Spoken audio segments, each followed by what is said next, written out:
How's it going, everyone? Jimmy here with Alex, and we were doing like Freshwater Monday videos for you guys, so we figured we'd kind of switch it up. Still do Freshwater Monday, but today we're going to talk about panfish and kind of do a deep dive on the float and fly. Both of us love to fish this. Amazing technique. Yeah, very, very fun. Very easy to set up too for kids and everything. So we're kind of going to get into it pretty deep. I guess we'll start with the very basics, which is the float, the bobber. I got a couple different types. Normally when I start, I'm just going to grab something like this, a round like 3/4 inch or a 1 inch, either foam float or a wood float. But I usually start with a ball just for kind of like all purpose. The only time I will use something like a slip float, and I'll kind of explain this a little bit more later, is if I'm fishing really deep and I need to get the jig down far, but I can't cast because the bobber's too far up, I'll use a slip float. That way I can cast in those tight areas but still get the jig deep. And then I also have these rattling pairs from Mr. Crappie. Same kind of deal as the round float, you just get a little sound when you're jerking the fly too, so it just adds a little bit of extra attractant to it. You want to talk a little bit about line and leader and all that? Yeah, sure. So primarily we're going to be using ultralight line, small line. Like, I mean, if you're a braid kind of guy, 10-pound, 8 carrier line, soft line will be great. And you can work it down as far as like 4 or 6 pound braided line on there. If you're a monofilament kind of guy, personally, I would use anywhere between, you know, like 6 and even 2 pound at times, depending on the time of the year. And this is really depending on a couple variables, but honestly, it's more of a personal thing with the, you know, if you want to use braid in the leader or mono, whatever you go with, you can't go wrong with this kind of stuff. And then leader, if you are using braid, 6 pound test is kind of like in a median like kind of range. Great for a lot of different things, also with different size bobbers, jigs. So that's kind of like the way to go too. If you're fishing obviously a lot smaller stuff, you can go down to like 4 pound, but 6 is going to be like your all-around great leader material. Tip 2, I would tie your leaders a little bit longer when you're doing a float and fly, because you're going to be adjusting that bobber and it'll kink your line up a little bit. So if you run maybe an extra foot or two, you'll have a little bit more time before you have to cut and retie your leader completely.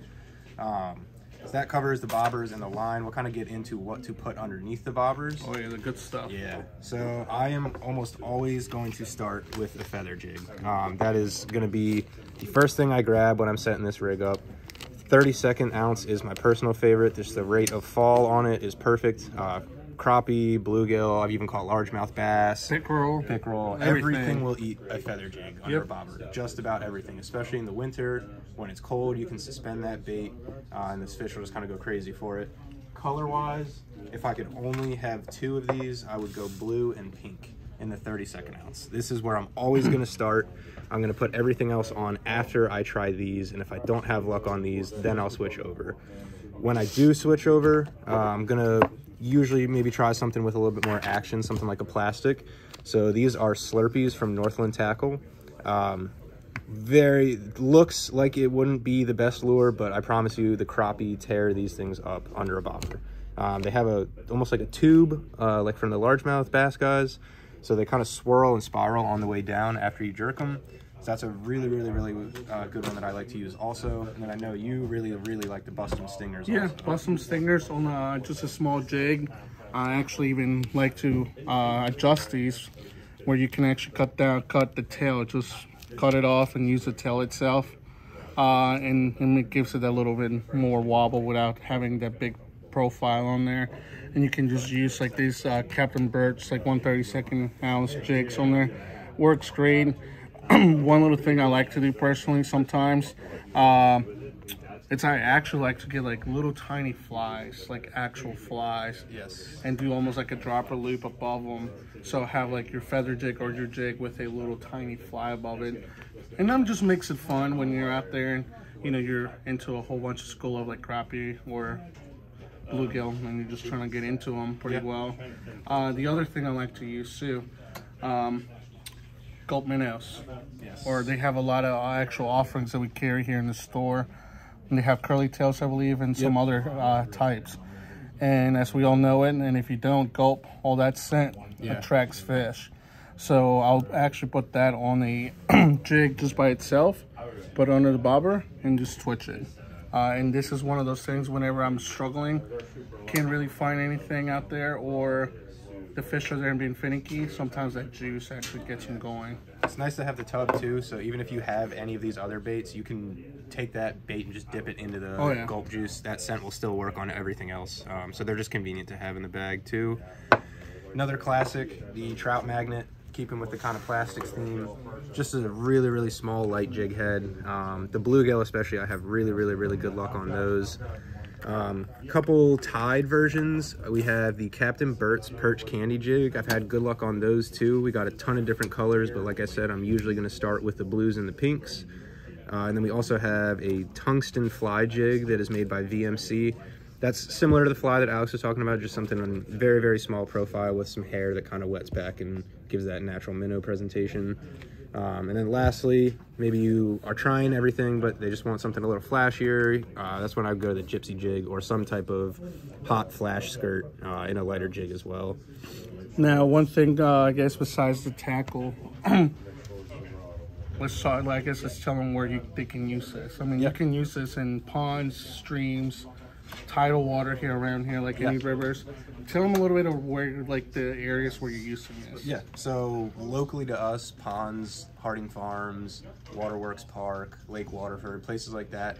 Basically anywhere that has bluegill, crappie, panfish. Are you looking for a certain structure in that body of water that you want to cast it around, like open water? What do you want to do with that? Usually looking for like trees, down trees, or big laydowns, and kind of cast along them and twitch that bobber right along the sides of it. Sometimes in the winter, the crappie, they'll just kind of be out in the middle. If you're in a pond, they like to kind of stage up on the deep shelf. So sometimes I'll even just cast straight out and see if I can get anything out there.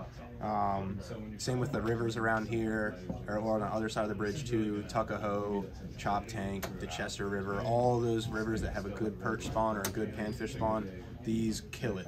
They look really good. You get a little bit of current too, so it just moves everything a little bit. It's a very subtle presentation. If you're used to throwing those big perch pounders or big spinners and stuff, try switching up to something a little bit more subtle. More finesse, right? Yeah, it'll get those harder bites, and it's also just very fun to fish. Again, there's times, like you were saying, where like areas where there's some current, you don't even have to move them at times. Like there's times I've been messing around and I just let it sit there or move around, and they just take it down. Remember, the whole thing of this is trying to mimic what? A little bug or a fly, right? Yeah. So all these fish primarily feed on the little stuff this time of the year once it gets colder. So this is the most productive way to imitate that too. And I guess lastly, we'll kind of show you guys how to set one up real quick, just so you have a basic idea. Just grab some line, crack one of these open.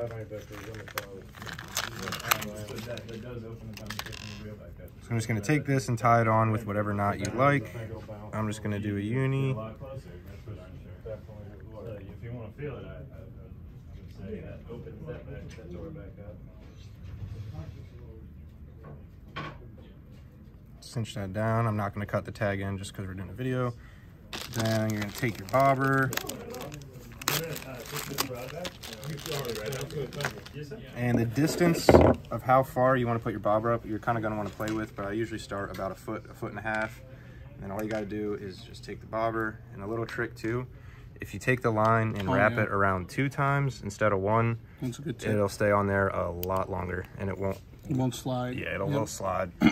So basically all you do is you're going to cast this out, your bobber is going to sit up, give it a sec to let the jig sink down and settle, and then all you're going to do is either sit it there and see if they like it for maybe 5-10 seconds, just give it some time to sit there, and if you're not getting anything, give some soft twitches with the rod. It'll kind of pull that bobber down, and then you'll see the bobber shoot back up, and that jig is going to be behind the bobber doing the same thing. So when you pull this is going to go up and it's going to swing back down, and they really like to hit it when it's swinging back down. So play with the speed of how fast you're pulling it towards you and how fast you're twitching it, the amount of twitches, everything. Play with your cadence, play with the distance between the bobber, and you'll usually find something that'll work the best.